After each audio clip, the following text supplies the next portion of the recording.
আজকে তৈরি করে দেখাবো এই গ্রিল রেসিপিটা, যেটা অসাধারণ লাগে।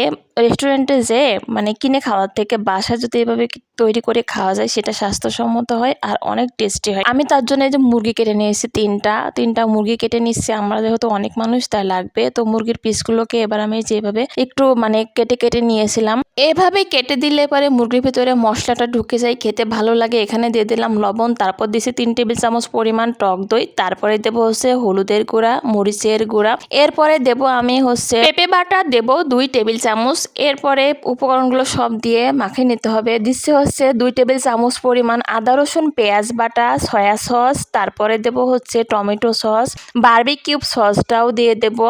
3 রকমের সস আমি এখানে দিয়েছি, আপনারা হাতের কাছে যেটা পাবেন সেটা দিলেও হবে। তারপরে বারবিকিউ মশলা দিলাম। এরপরে এটাকে খুব ভালো করে ম্যারিনেট করে মাখিয়ে নিচ্ছি, তবে এর ভিতরে একটু সরিষার তেলও দিতে হবে।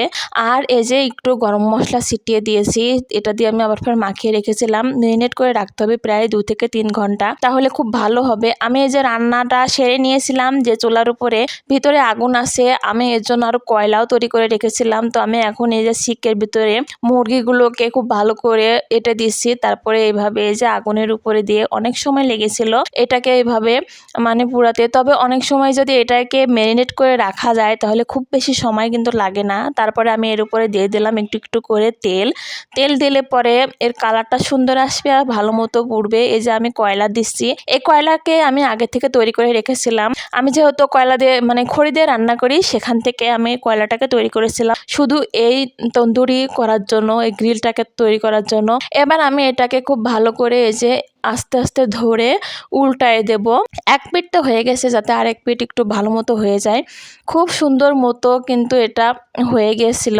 তো এই যে আমি সবগুলো দিচ্ছি উল্টায়, দেখতে পাচ্ছেন যে কালারটা কত সুন্দর এসেছে আর কত লোভনীয়। আমরা সচরাচর রেস্টুরেন্টে যাই অনেক টাকা খরচ করে ওই যে ফুড কালার মিশ্রিত খাবারটা খাই, যেটা আমাদের জন্য ভীষণ ক্ষতিকারক। ওইভাবে না করে এভাবে বাসায় তৈরি করে একটু কষ্ট হবে, তবে খাইলে পরে বেশ ভালো, সেটা স্বাস্থ্যসম্মত। দেখতে পাচ্ছেন যে এর কালারটা কি সুন্দর এসেছে। এই যে আমি একটু কাছ থেকে দেখাই, কত সুন্দর এসেছে আর কত সুন্দর লোভনীয়। এটা কিন্তু এখন এইভাবে খাওয়া যাবে, তবে আমি এটা আর একটু লোভনীয় করার জন্য এর যে মশলাটা বেঁচে গিয়েছে সেটা দিয়ে আমি এটা একটু মানে মাখা মাখা করব। এই যে এই গ্রেভিটাকে আমি এবার মানে কড়াইয়ের উপর দিয়ে দেব, দিয়ে এটাকে আমি হচ্ছে জাল করব।